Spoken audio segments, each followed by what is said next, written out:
आज हम पढ़ेंगे 11th का एक्सरसाइज कह रहे हैं चैप्टर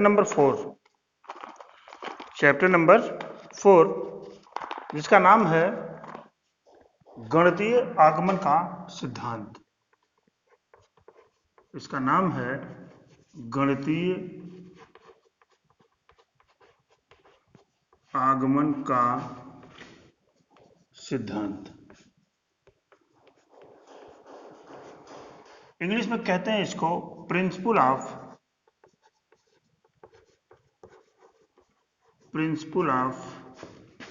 मैथमेटिकल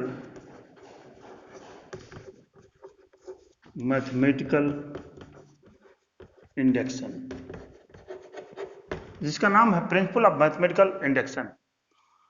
देखिए, इसमें दो तीन चीजें हैं, आप इसको समझने का प्रयास करें। जैसे हमने एक स्टेटमेंट लिखा, सुकरात एक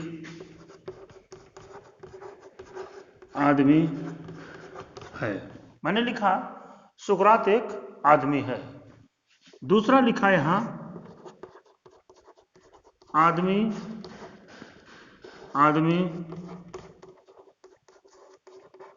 मरणशील होता है। आदमी मरणशील होता है। तीसरा यहां आ जाएगा, इसलिए सुकरात मरणशील है। इन तीनों स्टेटमेंट को जब हम ध्यान से देखते हैं, तो सबसे पहले पर सुकरात एक आदमी है। दूसरा जाता है आदमी मरणशील होता है। ये दोनों स्टेटमेंट से चाहे हम इस बात को लिखें अथवा न लिखें, यह बात अपने आप सही हो जाएगी कि सुकरात भी मरणशील है। जब सुकरात एक आदमी है, आदमी मरणशील होता है, तो इसका मतलब कि थर्ड स्टेटमेंट अपने आप सही हो जाता है, चाहे हम इसको कहें चाहे हम न कहें। इसमें जो भी एक्सप्रेशंस आपको दिए रहेंगे, वो सारे एक्सप्रेशंस बिल्कुल वेल डिफाइंड, एकदम सही, कहीं से किसी प्रकार की कोई गलती उसमें नहीं होगी। जो भी दिया रहेगा वो बिल्कुल एकदम सही होगा। और सही होने के लिए अगर कोई एक्सप्रेशन दिया गया है, तो सबसे पहले उसको हम देखेंगे कि क्या वह n=1 के लिए सत्य है। अगर n=1 के लिए LHS की वैल्यू RHS के बराबर आ जाती है, अगर n=1 पर LHS की वैल्यू RHS के बराबर आ जाती है, तो हम ये कहेंगे कि यह एक्सप्रेशन n=1 के लिए सत्य है। नंबर एक चीज। दूसरा, फिर हम देखेंगे n=k के लिए। अगर n=k के लिए भी ये सत्य होगा, तब हम कहेंगे कि n=O के लिए भी सत्य है।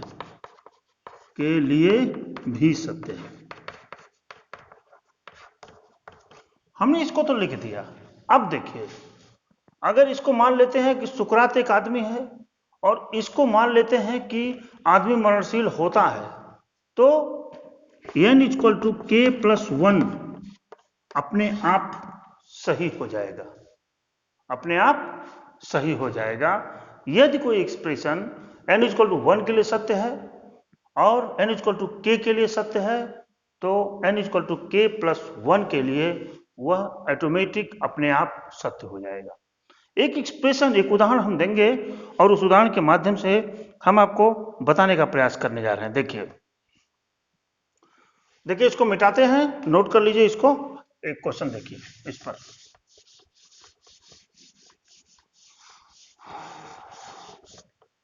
मान लीजिए हमने लिखा यहां 1² + 2² + 3² + n² बराबर होता है n×n+1 2n+1/6। ये होता है, सबको मालूम है n into N plus one 2n plus one by 6। ये देखते हैं, ये होता है। अब हम कहते हैं कि क्या ये सही है, तो आप कहेंगे हाँ सर ये तो सही है। ये तो जब हम n प्राकृतिक संख्याओं के वर्गों का, जब n प्राकृतिक संख्याओं को जोड़ते हैं तो उसका formula n into one plus one by to होता है। और जब वर्गों का लेते हैं, प्राकृतिक संख्याओं के वर्गों का योगफल लेते हैं तो n into N plus one 2n plus one by 6 होता है। और अगर हम प्राकृतिक संख्याओं के क्यूबों का योगफल लेते हैं तो ये होता है n into N plus one by two का होल क्यूब। ये सारी चीजें एकदम सही होती हैं। इन्हीं सारी चीजों में एक चीज यह भी सही होता है कि जब हम वर्गों का योगफल लेते हैं तो ये चीज आता है। इसको गणितीय आगमन के सिद्धांत यानी प्रिंसिपल ऑफ मैथमेटिकल इंडक्शन में इसको इस तरह से लिखते हैं, Pn such that 1 square plus 2 square plus 3 square plus on so on n square बराबर n into N plus one into 2n plus one by 6। देखते हैं क्या यह एक्सप्रेशन n इक्वल टू 1 के लिए सत्य है। लिखिए n equal to 1 for n equal to 1 के लिए P1 बराबर हो जाएगा, P1 पर LHS कितना हो जाएगा, 1 स्क्वायर बराबर 1 स्क्वायर। ये बराबर क्या है, LHS है ना। RHS को देखते हैं, RHS बराबर क्या है, 1 into 1 plus 1 into 2n plus 1 यानी 2 इंटू 1 प्लस 1 बाई क्या 6। ये बराबर हो जाएगा 1 इंटू 2 इंटू 3 बाई 6, 6 कट जाएगा बराबर 1। तो लिखेंगे LHS बराबर RHS लिख दिया हमने। तो अब लिखेंगे एक्सप्रेशन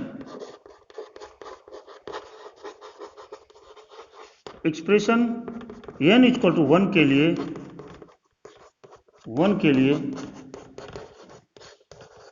सत्य है। हमने लिख दिया एक्सप्रेशन 1 इक्वल टू 1 के लिए सत्य है। अब हम n इक्वल टू k के लिए देखेंगे, थोड़ा सा n इक्वल टू k के लिए देखेंगे। n इक्वल टू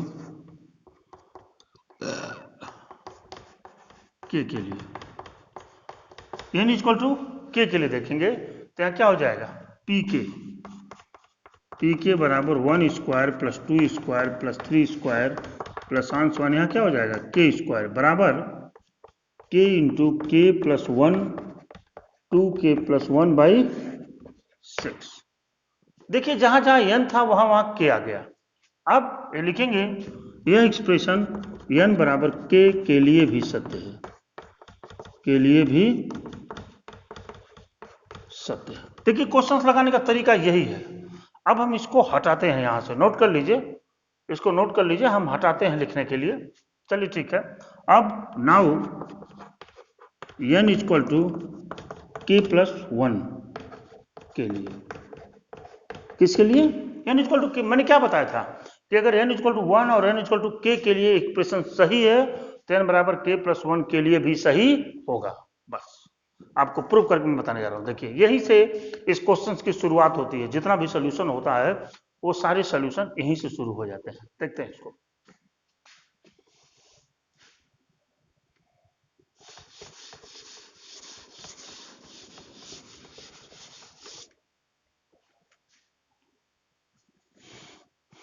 देखिए k प्लस वहां लिख दिया हूं, यहां देखिए p k प्लस 1 बराबर हो जाएगा 1 square plus 2 square plus 3 square plus on so on into, यहाँ क्या है n स्क्वायर के लिए क्या हो जाएगा k प्लस 1 का whole square.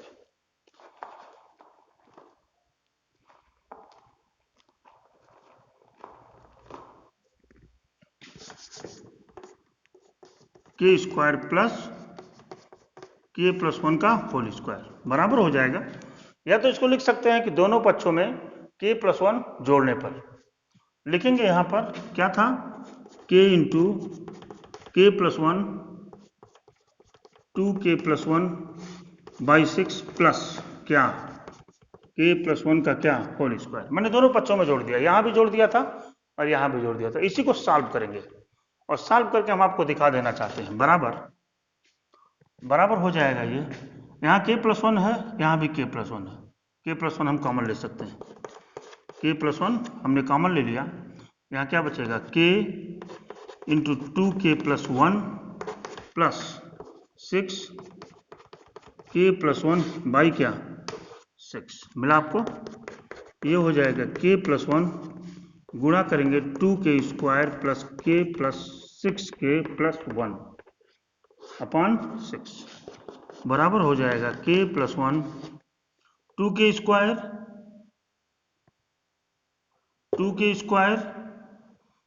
Plus k plus 6k। यहाँ क्या बचा है? एक मिनट, मैंने k+1 कॉमन लिया है। 2k², चलिए इसको लिख सकते हैं आप k² प्लस नहीं 2k² plus k plus 6k, गलत हो गया। 2k² plus k plus 6k plus 1।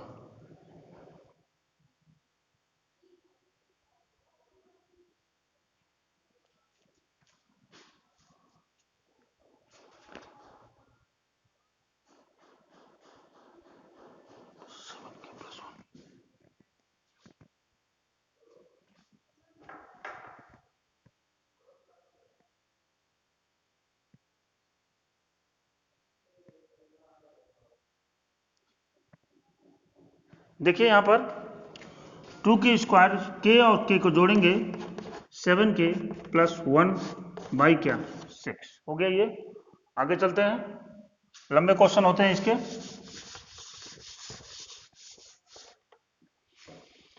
यहां देखिए ये मिल गया आपका k+1 k² या 2k² और 2k² प्लस 1 नहीं प्लस 6 है ना यहाँ।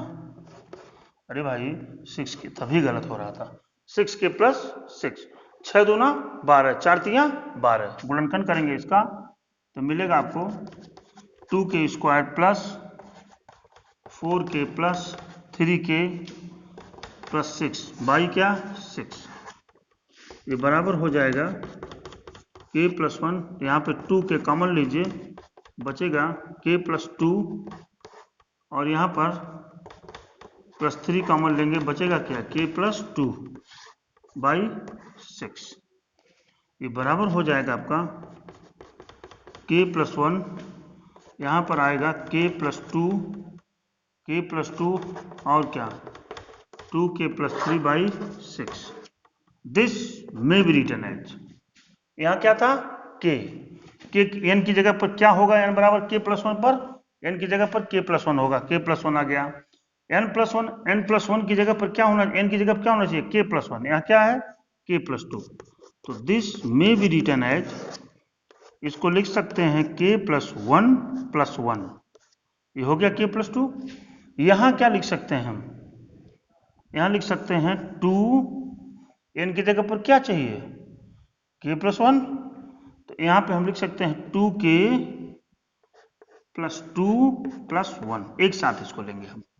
देखिए आगे नहीं आ गया बाई 6, इसलिए यह एक्सप्रेशन k+1 के लिए भी सत्य है। लिखेंगे so this expression is true for n equal to k+1। इस तरह से हम इसमें सारे के सारे क्वेश्चंस लगाएंगे। बहुत सारे क्वेश्चन इसमें सब सिस्टमेटिक होते हैं, आपको जनरल सॉल्यूशन करना है और उस जनरल सॉल्यूशन के माध्यम से हम वहां तक पहुंच जाते हैं।